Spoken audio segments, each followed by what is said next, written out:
भारत का अपना कोई पड़ोसी मुल्क ऐसा है नहीं जिस पर भारत भरोसा कर सके। भारत का कोई भी एलाई नहीं है, मतलब कोई दोस्त नहीं है पड़ोसी मुल्क जिस पर भारत कह सके कि अगर मुझ पर दिक्कत आएगी तो मैं इस बंदे से मदद मांगूंगा। पाकिस्तान हमारा बहुत समय पहले से दुश्मन है। पॉलिटिकल सिचुएशन कैसी चलती है, अब हम अफगानिस्तान की बात करें, वहाँ पर तालिबान है। जब भी चाइना का कोई नया मैप आता है वो हर बार ये क्लेम करता है कि अरुणाचल का कुछ हिस्सा उसके पास है, सिक्किम का कुछ हिस्सा उसके पास है। नेपाल की पॉलिटिकल सिचुएशन हम सबको पता कैसी है। जब भी नेपाल में बारिश होती है वहाँ पे डैम खोल दिए जाते हैं। बिहार में हर साल वहाँ पर बाढ़ आती है। भूटान के खुद जो फॉरेन मिनिस्टर हैं वो जाते हैं चाइना के मंत्री से बात करने के लिए कि हम भूटान का कुछ हिस्सा जो इंडिया क्लेम करता है हमारा हिस्सा है वो हम आपको दे देंगे, हमारे साथ आप रिलेशन अच्छे रखो। म्यांमार पहले बर्मा होता था, म्यांमार है, वहाँ पे आर्मी का रूल है। हमें सबको पता है चाइना के पास इतना पैसा है कि जब श्रीलंका में भी क्राइसिस आया, अभी कुछ महीने पहले की बात है, खाने पीने तक के लाले पड़ गए थे, इंडिया ने अपनी तरफ से दवाइयाँ भेजी, बीमार लोगों को ठीक करने के लिए हमने भेजी दवाइयाँ। चाइना ने भेजा पैसा कि हम आपको पैसा दे रहे हैं, इतने % ब्याज पर है, आपको उसके लिए सिर्फ करना इतना है कि श्रीलंका के एक पोर्ट पर आपको चाइनीज़ आर्मी को अलॉट कर देनी है जगह। हर तरफ से अगर देखा जाए, अगर एक स्क्वायर बना के देखें, इंडिया एज अ कंट्री उन मुल्कों से घिरा हुआ है जिनको चाइना ने हेल्प की है। पाकिस्तान के पास सबसे ज़्यादा पैसा है चाइना का, चाइना बहुत पैसा लोन दे रहा है कि पाकिस्तान चली लोन के हिस्से रहा है, या वो चाइना से लोन मांगता है या IMF से लोन मांग लेता है। उनका इकोनॉमिक सिचुएशन हम देखें या पॉलिटिकल सिचुएशन पूरी तरीके से ख़राब है। हमने CAA अमेंडमेंट बिल लेकर आए, उस पर भी बहुत बड़ा इशू है, इंडिया में इतने प्रोटेस्ट हुए उसको लेकर के। अगर आपके पास कागज़ हैं, आप हिंदुस्तानी हैं, तो आपको प्रमाण देना पड़ेगा। सभी का खून मिला है इस मिट्टी में, किसी के बाप का हिंदुस्तान थोड़ी है, जाहिर सी बात है किसी के बाप का हिंदुस्तान नहीं है। बांग्लादेश का पैसा इंडिया से ऊपर है, रिकॉर्ड की बात करें तो Bangladesh money currency is better than Indian currency. वो इसलिए उनका ट्रेड हमसे अच्छा है। हिंदुस्तान में बहुत चीज़ें ऐसी होती हैं जब किसान बैठता है अपने मांगों के लिए, अपने हकों के लिए बॉर्डर पर, तो उसे खालिस्तानी कहा जाता है। अर्शदीप सिंह ने बेचारे ने एक ऐड छोड़ दिया, खालिस्तानी का टैग लगा दिया उस पर, लेकिन हालांकि जब उसने वर्ल्ड कप में सबसे ज़्यादा विकेटें ली तो किसी ने नहीं कहा कि ये खालिस्तानी नहीं, ये पक्का देशभक्त है। भीड़ पर गोली चलेगी, वो नाम तो उस पर किसी का लिखा नहीं है, तो जहाँ जिस डायरेक्शन में चल गई वहाँ चल गई। उससे पूछा गया कि सौम्य सरकार के बारे में आपका क्या कहना है, तो वो बच्चे ने कहा, 10-11 साल उसकी उम्र थी, कि सौम्य सरकार हिंदू है इसलिए मुझे उससे कोई लेना देना नहीं। पाकिस्तान में 1947 के टाइम पे हिंदू की जो पॉपुलेशन थी, आज के टाइम पे वो इतनी ज़्यादा गिर चुकी, इतनी ज़्यादा कम हो चुकी है कि उस चीज़ को एड्रेस नहीं करते। हालांकि पंजाब में इस चीज़ को ज़रूर एड्रेस किया जाता है कि जो पाकिस्तान पंजाब है वहाँ सिखों की पॉपुलेशन कम हो रही है, और ये लोग हिंदू धर्म में भी हैं, क्रिश्चियनिटी में भी हैं, सिखों में भी हैं, जैन हैं, मुस्लिम है, हर धर्म में ऐसे लोग हैं जो इस आइडियोलॉजी के साथ चलते हैं कि क्यों वुमेन को ऑप्रेस्ड करना ठीक है। लेकिन उन्हीं में कुछ लोग ऐसे भी हैं जो मनु भाकर को प्रमोट करते हैं। उसमें से कुछ लोग ऐसे भी हैं, जब हमारी हरमनप्रीत कौर पंजाब की चाहे गोल्ड एशियन गेम्स में आया, कॉमनवेल्थ में आया, वर्ल्ड कप नहीं जीती, तो उनको खालिस्तान के टैग से नहीं कहा जाता। 140 करोड़ पॉपुलेशन है लोगों की, आप 80-90 करोड़ लोगों को मुफ्त राशन दे रहे हैं। यानी आपके मुल्क में, आपकी सरकार में लोग इतने ही केपेबल हो सके हैं कि सिर्फ 50-60 करोड़ लोग अपने घर में खाना खा रहे हैं, यानी मोर देन 50% लोग तो सरकार के भरोसे बैठे हैं। तुम अपने आप को कैसे कहते हैं कि 2047 तक की प्लानिंग है, हमने लार्जेस्ट इकोनॉमी बन जाना है। प्रधानमंत्री अपने स्टेट की, अपने कंट्री के एक स्टेट की बात नहीं कर रहे, तो वो एक जनरल बात क्या करेंगे। हाँ, कह देते हैं ज़रूर चाइना दुश्मन है, लेकिन चाइना दुश्मन से हमें वोट नहीं मिलती। वोट वो अट्रैक्ट होती है जब कोई कहता है पाकिस्तानी दुश्मन है हमारे। इंडिया को सोचने की ज़रूरत है कि उसके दोस्त कौन है, कौन से मुल्क पर भरोसा करना चाहिए, क्योंकि श्रीलंका इतना स्ट्रॉन्ग नहीं है कि उस पर भरोसा किया जा सके। पाकिस्तान के खुद के बुरे हालात हैं, अफ़गानिस्तान से हम भरोसा मांग नहीं सकते क्योंकि CAA अमेंडमेंट बिल है, हमारी आइडियोलॉजी अफ़गानिस्तान के साथ नहीं मिलती। भूटान खुद बहुत छोटा शहर है, नेपाल की इतनी स्ट्रॉन्ग नहीं है, म्यांमार में आर्मी रूल है, बांग्लादेश में तख्ता पलट हो गया। शेख हसीना जो बहुत डियरेस्ट थी प्रधानमंत्री नरेंद्र मोदी की, वो वहाँ जा चुकी हैं, जिसके बाद अब श्रीलंका में भी जैसे कहा वैसे हालात हैं। नमस्कार, मैं शिवानी मून आप सभी दर्शकों का स्वागत करती हूं। आज का सबसे बड़ा मुद्दा है बांग्लादेश का। Bangladesh is burning. जो वहां की प्रधानमंत्री है वो देश छोड़कर भाग चुकी है। उस वक्त देश छोड़कर भागी है जब देश को सबसे ज्यादा उनकी जरूरत थी। तो क्या इसका भारत पर असर पड़ेगा? आज इसी बातचीत के लिए हमारे साथ जुड़े हैं स्टूडियो में ऋषभ चावला जी। सर, आपको क्या लगता है? देखिए शिवानी जी, इस पूरी घटना को अगर एक समीकरण में देखा जाए तो भारत बहुत बुरा फंसा है। अगर हम वर्ल्ड मैप पे देखें, भारत का अपना कोई पड़ोसी मुल्क ऐसा है नहीं जिस पर भारत भरोसा कर सके।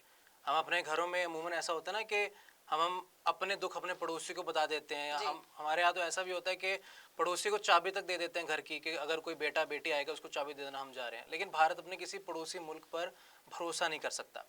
बात आपने की बांग्लादेश की। बांग्लादेश में ये जो मामला चल रहा है पिछले 2 महीने से चल रहा है। प्रधानमंत्री शेख हसीना को कहीं ना कहीं पता था कि ऐसी चीज़ हो सकती है, क्योंकि उन्होंने अपने एक बयान में ना उन प्रोटेस्टर्स को जो इस पूरी घटना को कर रहे थे, प्रोटेस्ट, इसमें हुआ क्या था, बांग्लादेश की एक अदालत ने हुक्म दिया कि जितने भी फ्रीडम फाइटर्स जिन्होंने 71 की लड़ाई में बांग्लादेश के लिए लड़े, बांग्लादेश को आज़ाद करवाया पाकिस्तान से, उन लोगों को 56% रिजर्वेशन मिलेगी सरकारी नौकरियों में। अब जाहिर सी बात है, करवाया नहीं करवाया, कल को कोई उठ के कह दे कि हमने आज़ादी दी थी, जो दूसरी कंट्री से लोग आते हैं या जो हिंदू लोग हैं वहाँ के, उन्होंने इस बात को बहुत बड़ा मुद्दा बनाया, और मुद्दा था भी। एक क्राइटेरिया दे देना 56%, उन सभी लोगों को उसमें और क्राइटेरियाज हैं, उनकी जाति का अलग क्राइटेरिया है और क्राइटेरिया होते हैं। तो बहुत बड़ा सेगमेंट इससे नाराज हुआ, प्रोटेस्ट शुरू हुए। प्रोटेस्ट शुरू होने के बाद जैसे जैसे मामला आगे बढ़ता रहा, हिंसा बढ़ी, और जब स्टूडेंट प्रोटेस्ट पर उतर आते हैं ना, हमने देखा है कि जवान खून है, बवाल मारता है, गर्मी बहुत है। जब गर्मी निकालने की बात आती है तो फिर वो तोड़ फोड़ करते हैं, उनकी भी गलती थी। इसी बीच पुलिस एडमिनिस्ट्रेशन को ये हुक्म हुए शूट एट साइट के कि कोई भी कहाँ भी प्रदर्शनकारी क्यों ना हो, अगर वो सरकार के हुक्मों के खिलाफ है उसको वहीं मौके पे मार दिया जाए। अब तक 300 लोगों की इस पूरे मामले में मौत हुई है। पुलिस ऑफिसर्स को पुलिस स्टेशन में जाकर मारा गया। अब देखिए कितनी बड़ी ये चीज़ क्राइसिस है कि ये चीज़ें हम इंडिपेंडेंस के दौरान देखते थे कि जब पुलिस अंग्रेज़ ऑफिसर्स अगर वो इंडियन पर कोई जुल्म करते थे तो इंडियन अंग्रेज़ अफसरों को मारते थे उनके पुलिस स्टेशन में जाके। चौरा चोरी की घटना सबको पता है। वहाँ पर भी कुछ ऐसी सिचुएशन बनी, प्रोटेस्ट हुआ, इस फैसले को हटाकर 56 से 7% कर दिया गया। लेकिन स्टूडेंट तब तक भड़के रहे जब उनको पता चला कि हमारी प्रधानमंत्री खुद ये कहती हैं कि जो इस फैसले के खिलाफ है वो देशद्रोही। हिंदुस्तान में बहुत चीज़ें ऐसी होती हैं, जब किसान बैठता है अपने मांगों के लिए, अपने हकों के लिए बॉर्डर पर, तो उसे खालिस्तानी कहा जाता है। अर्शदीप सिंह ने बेचारे ने कैच छोड़ दिया, खालिस्तानी का टैग लगा दिया उस पर, लेकिन हालांकि जब उसने वर्ल्ड कप में सबसे ज़्यादा विकेटें ली तो किसी ने नहीं कहा कि ये खालिस्तानी नहीं, ये पक्का देशभक्त है। तो ऐसी बहुत सी चीज़ें उठती हैं, उन लोगों को भी लगा कि हमें देशद्रोही बताया गया है। प्रोटेस्ट भड़के, शेख हसीना को हटाने की मांग उठी। आर्मी ने 45 मिनट का अल्टीमेटम दे दिया शेख हसीना को कि आप देश छोड़कर चली जाएं। वही हुआ, देश छोड़कर वो चली गई। अब आर्मी वहाँ पर पूरा संभाल रही है। अब इस पूरी घटना में ये देखना ज़रूरी है कि भारत हर तरह से, जितने भी कॉर्नर से देखा जाए, जितनी भी डायरेक्शन से देखा जाए, भारत का कोई भी एलाई नहीं है, मतलब कोई दोस्त नहीं है पड़ोसी मुल्क जिस पर भारत कह सके कि अगर मुझ पर दिक्कत आएगी तो मैं इस बंदे से मदद मांगूंगा। सबसे पहले शुरुआत पाकिस्तान से। सभी को पता है हिंदुस्तान और पाकिस्तान के क्या रिलेशन है। 1947 से पहले भी चीज़ें घटित हुई थी, उसके बाद तो एक टैग लग ही गया कि we are divided by boundaries. और हालांकि खाने को लेकर, गानों को लेकर, फिल्मों को लेकर बहुत चीज़ें होती हैं, इंडिया पाकिस्तान साथ साथ हैं, लेकिन जब देशभक्ति की बात आती है तो हिंदुस्तान में भी जितने मुस्लिम रहते हैं जो पाकिस्तान की कभी कभार फेवर कर लेते हैं, तो उनका हक भी पाकिस्तान, उनका पक्ष भी पाकिस्तान में रहता है। पाकिस्तान हमारा बहुत समय पहले से दुश्मन है। पॉलिटिकल सिचुएशन कैसी चलती है। अब हम अफगानिस्तान की बात करें, वहाँ पर तालिबान है। तालिबान एक ऐसी आइडियोलॉजी का मालिक है जिसकी आइडियोलॉजी से भारत का मिलना बहुत मुश्किल है। वहाँ पर वुमेन राइट्स नहीं है, वुमेन को पढ़ने का हक नहीं है, ड्राइविंग राइट्स नहीं है, वोटिंग राइट्स नहीं है। अफगानिस्तान चला गया। ईरान की बात करें, ईरान के साथ पहले हमारे रिलेशन कुछ ठीक हुआ करते थे, लेकिन हम चाहते हैं, इस ईरान और इसराइल में जंग हुई थोड़े टाइम पहले, वहाँ पे बॉम्बिंग हुई, उसमें हम इसराइल का साथ दे रहे हैं मीडिएटर बन के, तो हम ईरान के खिलाफ हो गए। हमने रशिया का साथ दे दिया, यूक्रेन हमसे अलग हो गया, तो जो लोग यूक्रेन के साथ हैं वो भी हमारे खिलाफ हो गए। चाइना हमारा इतने समय पहले से दुश्मन है। दुश्मन इस तरीके से, जब अरुणाचल प्रदेश की बात आती है, वहाँ पर हमने देखा इंडियन सोल्जर्स और चाइनीज सोल्जर्स में बहुत बार लड़ाई होती है। लड़ाई ऐसे होती है, वहाँ पर एक नो आर्म्स पॉलिसी है। नो आर्म्स पॉलिसी मतलब वहाँ पर हम गन्स के साथ, टैंक्स के साथ नहीं लड़ाई कर सकते। वहाँ पर नो आर्म्स पॉलिसी रहती है, मतलब वहाँ की आर्मी और यहाँ की आर्मी भी अगर आपस में कोई मतभेद है तो वो एक दूसरे को मुक्का मारकर लातों घूसों से निपटारा कर सकते हैं, गोलियां नहीं चलती वहाँ पे। लेकिन वहाँ ये हुआ है उस पूरे पॉलिटिकल सिचुएशन में, जब भी चाइना का कोई नया मैप आता है वो हर बार ये क्लेम करता है कि अरुणाचल का कुछ हिस्सा उसके पास है, सिक्किम का कुछ हिस्सा उसके पास है। हम उस पर कोई टिप्पणी नहीं करते। बीइंग द प्राइम मिनिस्टर, प्रधानमंत्री Narendra Modi never addresses this issue. उनको ये कभी नहीं लगता कि हम उस हिस्से को, सिक्किम है या नागालैंड है, मेघालय है, मणिपुर है, इन चीज़ों की तो बात ही नहीं करते। मणिपुर का मुद्दा पिछले इतने टाइम से उठ रहा है, मणिपुर इज बर्निंग। प्रधानमंत्री अपने स्टेट की, अपने कंट्री के एक स्टेट की बात नहीं कर रहे, तो वो एक जनरल बात क्या करेंगे? हाँ, कह देते हैं ज़रूर चाइना दुश्मन है, लेकिन चाइना दुश्मन से हमें वोट नहीं मिलती। वोट वो अट्रैक्ट होती है जब कोई कहता है पाकिस्तानी दुश्मन है हमारे, तब वोट अट्रैक्ट होती है। पाकिस्तान कट गया, अफगानिस्तान कट गया, चाइना कट गया, नेपाल की पॉलिटिकल सिचुएशन हम सबको पता है कैसी है। जब भी नेपाल में बारिश होती है वहाँ पे डैम खोल दिए जाते हैं। बिहार में हर साल वहाँ पर बाढ़ आती है। मेरे कुछ दोस्त हैं, मुझे याद है जब मैं कॉलेज में था, वो क्राइसिस के टाइम पे या छुट्टियों में भी अपने घर नहीं जाते थे। वो कहते हम क्यों जाएं घर, हमें पता है यहाँ पे हमें खाना मिल रहा है, पानी मिल रहा है, वहाँ जाएंगे वहाँ पे हमें बाढ़ सहनी पड़ेगी। वो कोविड के टाइम पे भी अपने घर नहीं गए थे। वो कहते कि मरना यहाँ भी है वहाँ भी है, तो हम क्यों अपने घर जाएं। नेपाल हमारा दुश्मन है एक तरीके से, चाहे इनडायरेक्ट तरीके से दुश्मन है। पॉलिटिकल सिचुएशन कैसी भी हो, ट्रेड कैसा भी हो, हमारे साथ नहीं है। वो एलाई वो भी चाइना का है। भूटान है, भूटान के खुद जो फॉरेन मिनिस्टर हैं वो जाते हैं चाइना के मंत्री से बात करने के लिए कि हम भूटान का कुछ हिस्सा जो इंडिया क्लेम करता है हमारा हिस्सा है वो हम आपको दे देंगे, हमारे साथ आप रिलेशन अच्छे रखो। भूटान चाइना के साथ मिल गया। चाइना के साथ ही भूटान के साथ छोटा सा देश है इंडिया के साथ, वो है म्यांमार। म्यांमार पहले बर्मा होता था, म्यांमार है। वहाँ पे आर्मी का रूल है। वहाँ पे चाइना और उनके आपस में लेन देन कुछ चलता रहता है, कुछ पैसा देते रहते हैं। लाओस एक छोटा सा देश है म्यांमार और वियतनाम के बीच में, वहाँ पर चाइना ने अपना ग्रिड बना दिया, सबसे बड़ा क्रेडिटर है। हमें सबको पता है चाइना के पास इतना पैसा है कि जब श्रीलंका में भी क्राइसिस आया, अभी कुछ महीने पहले की बात है, खाने पीने तक के लाले पड़ गए थे, इंडिया ने अपनी तरफ से दवाइयाँ भेजी बीमार लोगों को ठीक करने के लिए। हमने भेजी दवाइयाँ, चाइना ने भेजा पैसा कि हम आपको पैसा दे रहे हैं, इतने % ब्याज पर है, आपको इसके लिए सिर्फ करना इतना है कि श्रीलंका के एक पोर्ट पर आपको चाइनीज़ आर्मी को अलॉट कर देनी है जगह, और वहाँ पे 24/7 चाइनीज़ आर्मी बैठी है। हर तरफ से अगर देखा जाए, अगर एक स्क्वायर बना के देखें, इंडिया एज अ कंट्री उन मुल्कों से घिरा हुआ है जिनको चाइना ने हेल्प की है। पाकिस्तान के पास सबसे ज़्यादा पैसा है चाइना का, चाइना बहुत पैसा लोन दे रहा है कि पाकिस्तान चली लोन के हिस्से रहा है, या वो चाइना से लोन मांगता है या IMF से लोन मांग लेता है। उनका इकोनॉमिक सिचुएशन हम देखें या पॉलिटिकल सिचुएशन पूरे तरीके से ख़राब है। कोई प्रधानमंत्री हो या कुछ भी हो वहाँ पे नहीं चल रही। वो जितना भी उनका नुकसान होता है वो ब्लेम हालांकि इंडिया पर कर देते हैं। आज़ाद तो हम लोग इकट्ठे हुए थे 97 में, वो एक दिन पहले हुए, हम एक दिन बाद में हुए हैं। तो वो इतनी अच्छी स्टेबिलिटी, इतनी अच्छी ग्रोथ क्यों नहीं लेकर आ पाए?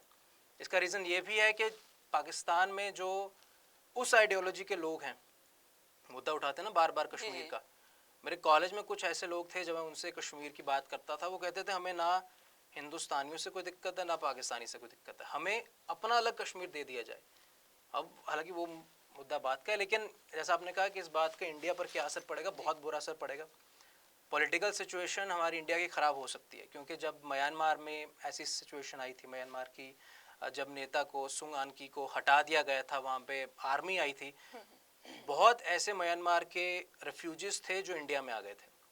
हमने CAA अमेंडमेंट बिल लेकर आए, उस पर भी बहुत बड़ा इशू हुआ इंडिया में, इतने प्रोटेस्ट हुए उसको लेकर के अगर आपके पास कागज़ हैं, आप हिंदुस्तानी हैं, तो आपको प्रमाण देना पड़ेगा। वो जाहिर सी बात है ना, हिंदुस्तानी का कोई प्रमाण नहीं दे सकता। वो राहत इंदौरी साहब का शेर है कि सभी का खून मिला है इस मिट्टी में, किसी के बाप का हिंदुस्तान थोड़ी है। जाहिर सी बात है किसी के बाप का हिंदुस्तान नहीं है ये, हम सभी का हिंदुस्तान है, हम सभी ने इसके लिए काम किया है। हालांकि इस बात को लेकर ये भी देखने लायक है कि अब बांग्लादेश में अगर हालात नहीं सुधरते तो ट्रेड कैसे होगा। जनरल बात करूं तो बांग्लादेश का पैसा इंडिया से ऊपर है, रिकॉर्ड की बात करें तो Bangladesh money currency is better than Indian currency. वो इसलिए उनका ट्रेड हमसे अच्छा है। जूट की बहुत बड़ी फैक्ट्रीज है बांग्लादेश में, इतना पैसा वो कमा रहे हैं। हाँ, अब वो ट्रेड किस तरीके से होगा, इंडिया पाकिस्तान का जो इंडिया बांग्लादेश का जो बॉर्डर है वहाँ पे बीएसएफ पूरी तरीके से अलर्ट है, क्योंकि सिचुएशन कभी भी ख़राब हो सकती है। अब जाहिर सी बात है, एक जगह पर 20 फोर्स मौजूद है, 20 जवान मौजूद हैं, वहाँ से 2 लाख लोग भाग कर आ रहे हैं। अब शूट तो हम उनको कर नहीं सकते। वो एक तरीके से प्रिजनर ऑफ वॉर हैं, उनकी इंटरनल कॉन्फ्लिक्ट है, सिविल वॉर है उनके एडमिनिस्ट्रेशन और लोगों के बीच में, प्रिजनर ऑफ वॉर उनको कहेंगे। लेकिन ये सिचुएशन से फ़ायदा सिर्फ होगा आई बिलीव चाइना को, क्योंकि जितनी स्ट्रॉन्ग उसने पकड़ एशिया में कर रखी है इंडिया के खिलाफ। सेकंड लार्जेस्ट इकोनॉमी है, पैसे की कमी नहीं है चाइना के पास, बहुत पैसा है चाइना के पास। हम चाहें उनसे कम्पीट नहीं कर पाएंगे। रीज़न क्योंकि वो हमसे बहुत साल आगे हैं। आज भी हमारे इंडिया में इतने कई मैन्युफैक्चरर्स हैं, कई ट्रेडर्स हैं, कई बिजनेसमैन हैं, वो लोकल को सपोर्ट नहीं करते। बहुत बात चल रही है आत्मनिर्भर Bharat, vote for local, support for local, ऐसा कुछ नहीं होता। बहुत बड़ी बड़ी मैन्युफैक्चरिंग प्लांट्स हैं जो रॉ मटेरियल है या फिनिश्ड प्रोडक्ट है, सेमी फिनिश्ड प्रोडक्ट है, वो चाइना से लेके आते हैं। एक दिल्ली में एक मैन्युफैक्चरर है, उसका काम है पानी की बोतल बनाना, जो बिस्लेरी की एक्वाफिना की होती है। वो उस पर ब्रांडिंग कोई नहीं करता। मैं खुद उससे मिलने गया था एक बार। वो उसके पास एक इतना सा कैप्सूल है, चाइना से इंपोर्ट करता है वो। उस कैप्सूल में वो, उसको कैप्सूल पड़ता है आई थिंक 50 पैसे या 60 पैसे का। उस कैप्सूल में प्रेशर के साथ हवा भरता है, वो बॉटल की शेप ले लेता है। अपने घर में उसने प्लांट लगा रखा है जहाँ से चिल्ड वाटर आ रहा है। वो वाटर उसको 50 पैसे में कैप्सूल पड़ा, थोड़ा प्रेशर लगा, 70-80 पैसे। उसने उस पूरी फिनिश्ड बॉटल को विद ब्रांडिंग, किसी भी ब्रांड की हो, चाहे वो बिस्लेरी एक्वाफिना है, आफ्टर प्रिंट तो कहीं भी हो रहा है ना, उसमें मोहर तो है नहीं कि बिस्लेरी की फैक्ट्री से ही निकली है। हमने बहुत देखी है कि बिस्लेरी बहुत सी बॉटल्स हैं। अब ट्रेन पे चले जाओ, रेलवे स्टेशन जाओ, वहाँ पे इतनी कंपनीज रहती हैं, रेल नीर लिखा ज़रूर होता है, वही आप बॉटल अगर बाहर फेंक देते हैं। बहुत बार देखा होगा आप सभी ने भी कि लोग उन बॉटल को उठाते हैं। क्यों उठाते हैं? रिसाइकिल करने के लिए। तो पता है खाली बॉटल मिल गई है, हमने चाहे फिर वो टैप से पानी भरें या वाटर कूलर से भरें या नाले का पानी भरें, वहाँ पे उसकी मुहर तो स्टैम्प तो बिस्लरी की लगी है, तो वो 50-60 पैसे का कैप्सूल लेकर उसमें 2 रुपये का पानी भरकर 20 रुपये में बेच रहा है। 18 रुपये का फ़ायदा हो रहा है एक बॉटल से। इतना मार्जिन वो क्रिएट कर रहा है। क्यों? चाइना हेल्प कर रही है। चाइना से हेल्प ले नहीं रहा वो, उसको पता है मुझे जो चीज़ आसानी से सस्ते में मिल सकती है तो वो ले रहा है। वो एक छोटा सा मैन्युफैक्चर, उसका महीने की मान लें 2 लाख की भी सेल है, वो उसको एक्सपैंड कितना कर सकता है? बहुत एक्सपैंड कर सकता है। अगर उसी आइडिया को दूसरी कंपनीज, बिस्लेरी की, एक्वाफिना की, ये कंपनी इस्तेमाल कर लें तो इंडिया में जो मैन्युफैक्चरिंग प्लांट है वो बंद हो जाएंगे। तो ये पूरी प्रोसेस इसी बात को लेकर है कि चाइना किस तरीके से कवर कर रहा है। हालांकि हम उनको ये इसलिए भी नहीं गलत कह सकते कि अगर किसी देश में मुसीबत आ रही है, कोई हेल्प करने जा रहा है, इंडिया पैसा भी देता है, दवाइयाँ देता है, चीज़ें भेजता है, लेकिन एट दी एंड हम उतना पैसा नहीं दे सकते जितना चाइना दे रहा है। और वो भी ऐसी टर्म्स पर। मैंने कई बार एक रिपोर्ट पढ़ी थी कि पाकिस्तान में जो गोल्ड की माइंस हैं, जो थोड़ा बहुत गोल्ड है पाकिस्तान में, उन्होंने वो तक गिरवी रख दिया है चाइना के पास कि हमारे पास पैसा होगा हम आपको दे देंगे। जब पाकिस्तान को आईएमएफ गोल्ड देता है, लोन देता है, उसके टर्म्स भी इतनी खतरनाक होती हैं कि कोई इंसान सोच भी नहीं सकता। हालांकि हमारे पास रिसोर्सेज हैं, सारा कुछ है, लेकिन उस सिचुएशन को टैकल करने के लिए ना हमारे फॉरेन मिनिस्टर जो हैं एस जयशंकर इस बात पर बात कर रहे हैं।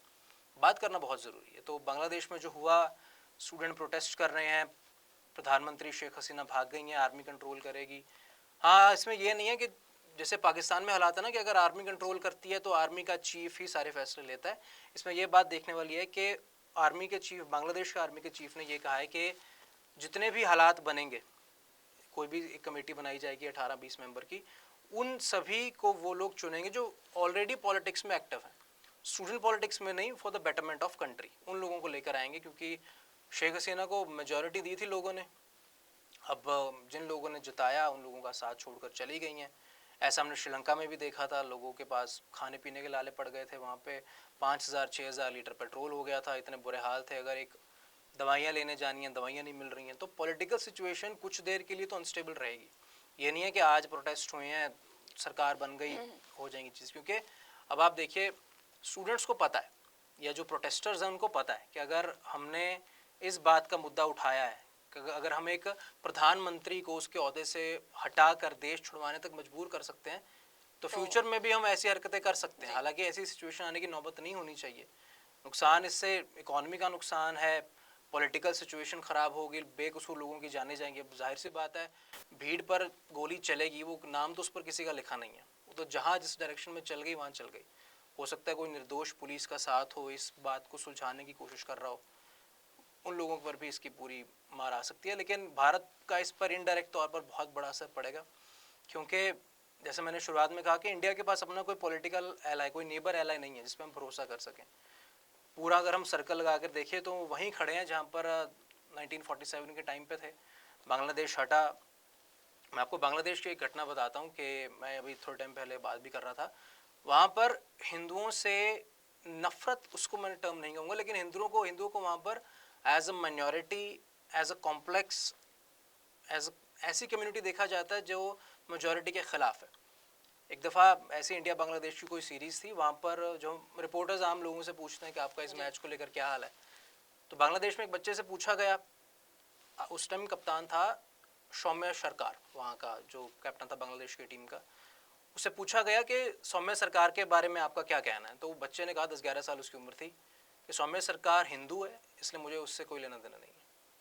ऐसी सिचुएशन है वहाँ पे। Same goes with the Pakistan. Pakistan में 1947 के टाइम पे हिंदू की जो पॉपुलेशन थी, आज के टाइम पे वो इतनी ज़्यादा गिर चुकी, इतनी ज़्यादा कम हो चुकी है कि उस चीज़ को एड्रेस नहीं करते। हालांकि पंजाब में इस चीज़ को ज़रूर एड्रेस किया जाता है कि जो पाकिस्तान पंजाब है, वहाँ सिखों की पॉपुलेशन कम हो रही है, वहाँ सिखों के गुरुद्वारे हटाए जा रहे हैं, सिखों के जो वहाँ की जो कमेटीज़ हैं उनके पास इतनी पार नहीं है। पाकिस्तान पंजाब में सिखों की बेटियों को कैसे घरों से निकाल कर कन्वर्ट करवा रहे हैं इस्लाम में। 60 साल के एक मौलवी की, 60 साल के आदमी की शादी 15-16 साल की लड़की से करवा रहे हैं। ऐसी सिचुएशंस होती हैं। ये सिर्फ पाकिस्तान नहीं, ये ऐसी घटना अफ़गानिस्तान में भी होती है। बहुत टाइम पहले एक किसी न्यूज़ चैनल ने वहाँ पर पूरा ग्राउंड कवरेज की थी कि तालिबान के आने से वहाँ लोगों का क्या हाल है। जब तालिबान आया नहीं था ना, भाग रहे थे वहाँ से लोग, तो तालिबान ने कहा था कि हम यहाँ पर इक्वालिटी लेकर आएंगे, औरतों को उनका हक मिलेगा, हर तरीके से औरतों के पास वोटिंग का अधिकार होगा, खेलने कूदने का, पढ़ने का अधिकार होगा। जैसे तालिबान ने टेक ओवर किया, वहाँ पर ऐसा लोगों के पास कुछ नहीं मिला। लड़कियों को ऐसे स्कूल में भेजा जा रहा है जहाँ पर सिर्फ फीमेल टीचर्स हैं, फीमेल स्कूल में उनको पढ़ाया जा रहा है। औरतों को शायद हायर एजुकेशन का भी अभी वहाँ पे अधिकार नहीं है, ड्राइविंग राइट्स तो बहुत दूर की बात है। बुर्का पहन के निकलना है, अपने आदमी से, अपने शौहर से 10 कदम की दूरी पे रहना है, साथ रहना है लेकिन दूरी पे रहना है। ऐसी आइडियोलॉजी के लोग, ये हिंदुस्तान में भी ऐसे लोग हैं। सिर्फ एक इकलौते पाकिस्तानी अफगानिस्तान की बात नहीं, हमने हिंदुस्तान में भी ऐसी हरकतें देखी हैं लोगों को करते हुए। और ये लोग हिंदू धर्म में भी हैं, क्रिश्चियनिटी में भी हैं, सिखों में भी हैं, जैन है, मुस्लिम है, हर धर्म में ऐसे लोग हैं जो इस आइडियोलॉजी के साथ चलते हैं कि क्यों वुमेन को ऑप्रेस्ड करना ठीक है। ऐसे सिर्फ एक कम्युनिटी को टारगेट करना गलत है, ऐसे हर जगह पे लोग होते हैं। लेकिन उन्हीं में कुछ लोग ऐसे भी हैं जो मनु भाकर को प्रमोट करते हैं। उसमें से कुछ लोग ऐसे भी हैं, जब हमारी हरमनप्रीत कौर पंजाब की चाहे गोल्ड एशियन गेम्स में आया, कॉमनवेल्थ में आया, वर्ल्ड कप नहीं जीती, तो उनको खालिस्तान के टैग से नहीं कहा जाता। बहुत से लोग हैं जो अच्छी बातें भी करते हैं, लेकिन जैसे शुरुआत में कहा कि इंडिया की पॉलिटिकल सिचुएशन बहुत ख़राब है, क्योंकि हमारा कोई पक्का नेबर एलाई नहीं है। हम बस राम भरोसे बैठे हैं। हालांकि हम इतने अभी फ़िलहाल स्ट्रॉन्ग नहीं है। हमारा बहुत बड़ा एक्सपेंडिचर हमारी आर्मी को संभालने में, पेंशन्स देने में, फ्री हेल्थ केयर सर्विसेज देने में जा रहा है। वहाँ एमपी है ना दिल्ली के, मनोज तिवारी जी, उनसे किसी ने पूछा किसी इंटरव्यू में कि 140 करोड़ पॉपुलेशन है लोगों की, आप 80-90 करोड़ लोगों को मुफ्त राशन दे रहे हैं। यानी आपके मुल्क में, आपकी सरकार में लोग इतने ही केपेबल हो सके हैं कि सिर्फ 50-60 करोड़ लोग अपने घर में खाना खा रहे हैं। यानी मोर देन 50% लोग तो सरकार के भरोसे बैठे हैं। तुम अपने आप को कैसे कहते हैं कि 2047 तक की प्लानिंग है, हमने लार्जेस्ट इकोनॉमी बन जाना है। तो ये सिचुएशंस हैं, पॉलिटिकल इश्यूज हैं, बहुत सी बातें हैं जिन पर एड्रेस होना चाहिए लेकिन एड्रेस हो नहीं रहा। हालांकि हमारे प्रधानमंत्री भी इस बात को लेकर समझते हैं, क्योंकि प्रोटेस्ट इंडिया में बहुत हुए हैं। हम जहां इस वक्त हैं मोहाली में, मोहाली के साथ है राजधानी पंजाब की चंडीगढ़। तो चंडीगढ़ में भी हमने देखा है, वहाँ पे सीएम हाउस है पंजाब का, वहाँ भी बहुत पॉलिटिकल सिचुएशन ख़राब रहती है। यहीं मोहाली से कुछ दूर शंभू और खनौरी बॉर्डर है, जहाँ पर किसान 13 फरवरी से बैठे हैं।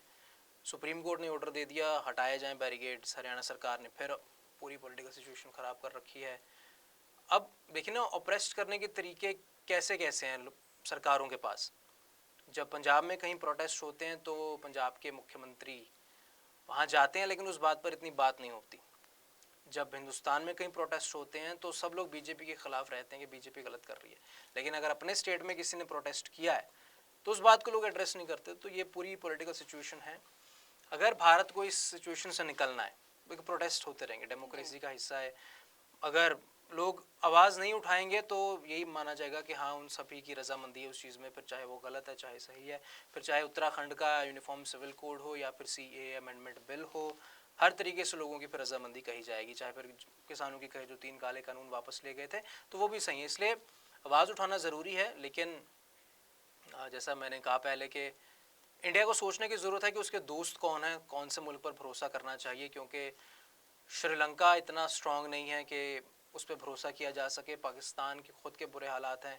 अफ़गानिस्तान से हम भरोसा मांग नहीं सकते क्योंकि CAA अमेंडमेंट बिल है, हमारी आइडियोलॉजी अफ़गानिस्तान के साथ नहीं मिलती। भूटान खुद बहुत छोटा शहर है। नेपाल के इतनी स्ट्रांग नहीं है। म्यांमार में आर्मी रूल है। बांग्लादेश में तख्ता पलट हो गया। शेख हसीना जो बहुत डियरेस्ट थी प्रधानमंत्री नरेंद्र मोदी की, वो वहाँ जा चुकी हैं, जिसके बाद अब श्रीलंका में भी जैसे कहा वैसे हालात हैं। हाँ, इन हालातों का, इन घटना का जो असर पड़ सकता है वो वेस्ट बंगाल में ज़रूर पड़ सकता है, क्योंकि हमने बहुत देखी चीज़ें, बहुत वीडियोस बाहर आई हैं। एक यूट्यूबर ने एक टनल दिखाई, पूरा रास्ता दिखाया था कि जो बांग्लादेश से होते हुए टनल इंडिया में आ रही है, ऐसे लोग आ सकते हैं इलीगल तरीके से। He promoted that on his YouTube channel. मतलब अपने लोगों को, अपने वहाँ की आर्मी को, इंडियन आर्मी को बताने की बजाय उसने प्रमोट किया था। जैसे बजरंगी भाईजान में था ना कि वो मुन्नी को पार करवाना है, तो वो मुन्नी को पार ऐसे करवाते हैं लोग वहाँ पे बांग्लादेश में। सो इंडिया को सोचना चाहिए कि उसके फ्रेंड्स कौन है, क्योंकि हमारे आसपास तो हमारे सारे दुश्मन हैं। दुश्मन चाहे वो डायरेक्टली या इनडायरेक्टली हैं, सामने आएगा अगर कोई नहीं कहता। कुछ लोग कहते भी हैं कि हम भारत के इन बातों से मेल नहीं खाते, लेकिन इंडिया को सोचना चाहिए कि कौन उसका दोस्त है और कौन दुश्मन है।